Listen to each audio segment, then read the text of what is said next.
Hello. This is a response to Emeeks' video about Microsoft spreading themselves too thin. I've been using Windows for a long time, and I know, okay, I have a Mac at home. I've only had a Mac at home for 2 years, and that was only because I had issues with my PC beforehand because it kept crashing. I was getting a bit cheesed off with it.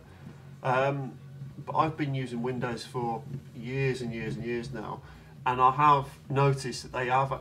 It's not that they're spreading themselves too thin. I think they've got too many irons in the fire, and I do believe that they should sort of try and focus on what they're really good at. One of the things which I do think they're very good at, because we have servers at work, is the server market. Their server operating systems are stunning, and a lot of home users won't realise the amount of technology and emphasis that goes on to the server operating systems. It's outstanding. When you look at the latest version, especially the 2008 server market and the different versions of that, it is amazing what technologies are in that. And I do think that Microsoft have got to the stage like they did before when they got to Windows 98, and they had like Windows 98 second edition, and they had a Windows ME thing going on at the same time, and they were a bit unsure as to what they were going to do because they had this big gap between 98 and Windows XP, and they were not too sure what they were going to do, but they didn't want people to get a bit despondent, so they brought out Windows ME, which pissed everybody off because it didn't work the way it should do. Half of people's games kept crashing, and people are going, what's the point in bringing this out? But there was a little niche of people that used Windows ME that found it quite cool and fine. I think the same sort of thing with between Windows XP and Windows 7. You've got Windows Vista, which is a bit of a bridge. And people have been waiting for a long time for a new operating system, and they're thinking, hang on a minute, we're expecting a new server operating system to come out. We want a decent desktop operating system that's going to work, well with it. And that's why Windows 7 has suddenly come out. It's been in development for a long time, and Windows 7 effectively is going to bolt straight into 2008, like Vista was meant to, but it didn't very well. But yes, I think it depends what you're going to use your Windows computer for. I don't think it doesn't suit everybody, and I think this is where Apple's and Windows differ hugely, because when you buy an Apple, you buy it for a specific reason. Think of it in terms of buying a car. You wouldn't buy a sports car and then go on a shopping trip with it because it's, take your family shopping in it. It's not built for that. Whereas a Windows tends to be a bit like the estate family car, where you can use it as a fast sports car if you want to stick your foot down and go ragging around in it. But you can also use it for half a dozen other things if you want to, because it's not specifically designed for any particular thing. That's what you buy your software for. When you look at the software the software market of PC is massive, it's huge. You look at the software market for Apple, it's nowhere near as big. It's because I bought my Mac for a particular reason. I bought it for designing and for music and general personal things.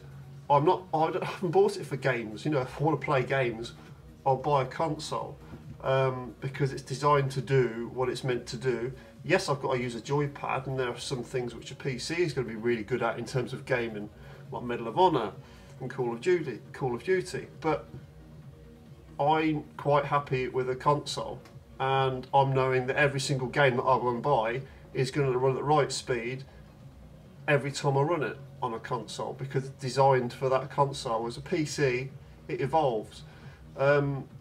Something else I will say is that Microsoft have this weird philosophy, and I don't like it one bit. This is the one thing that I don't like with Microsoft. Their philosophy is, if your computer is not fast enough to run their operating system, you need to buy a faster computer. They tend to drive the PC market, and the PC market drives Microsoft, so they sort of feed into each other. Now, yes, PCs are cheap, which is why Microsoft don't really care if it runs a bit slower on your computer, because at the end of the day it's so cheap, go and buy another CPU. With Apple, it's a different sort of thing. it tends to be your computer has cost you a lot of money. So the last thing you're going to want to do is spend another massive chunk of your income on buying another one so it runs a bit faster. Yes, upgrade the RAM and upgrade a hard disk or whatever, but you're not going to start upgrading your screen, especially if you've got an iMac, because it's all built in.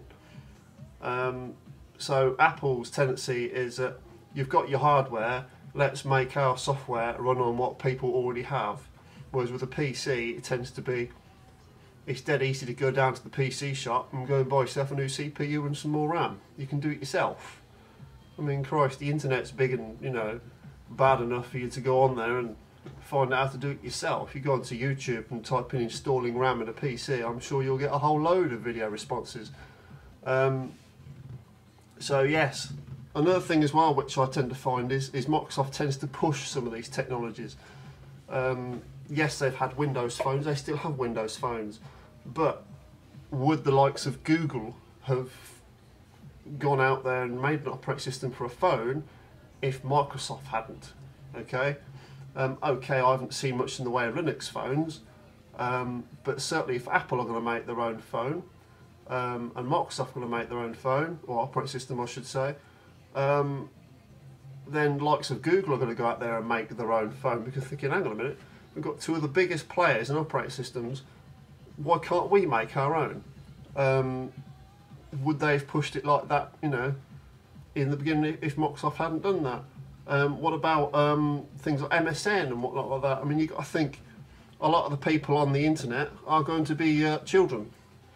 And a lot of kids that I speak at my school are either on MSN, or they're on Pixo, or on Facebook. And you've got to think some of these underlying technologies of what Microsoft have introduced in their operating systems. And other companies have sort of took that and thought, if we tweak that slightly and make it our own, then we can bring our own bit of software that does the same sort of thing. So there's a lot of technologies. I think you've got to look at the server side of it, and it sort of takes your breath away, that the amount of stuff that's in some of these server operating systems, and you're thinking, okay, I didn't know all that was there.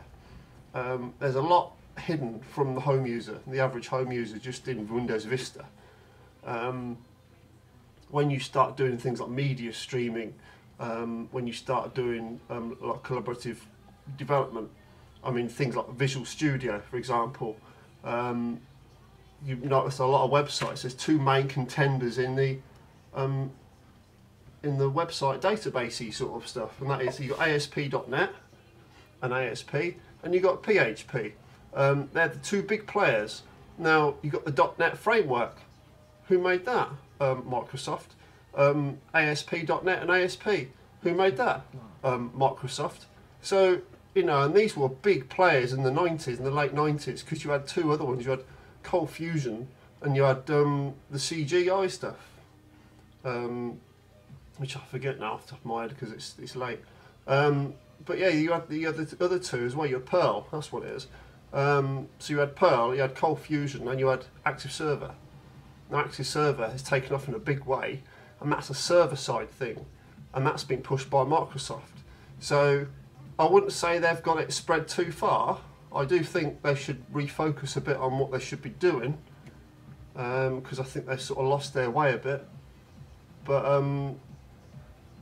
I do think they should sort of sit down and think, well, we've got the server side sorted out, and we've got our desktop sort of sorted out, but I don't think they really need about 10 versions of it. I think they should narrow that down and say, like, we've got a beefy version if you're willing to spend a lot of money, and a simple version if you know just going to use it for surfing the net and emailing people. Yes, there's going to be power users. There should be bolt-on packs. What happened to the remember when XP came out and they got all the extra packs you could get for it? What happened to them? I've not seen them with Vista. So yes, I think they should focus more, because it is going downhill very quickly at the minute. But if they tighten their act up now, I mean, Ballmer is a complete idiot, as far as I'm concerned. The sooner he goes, the better. Anyway, my time is running out because I'm needing 10 minutes. So that's what I think anyway. Thank you for watching.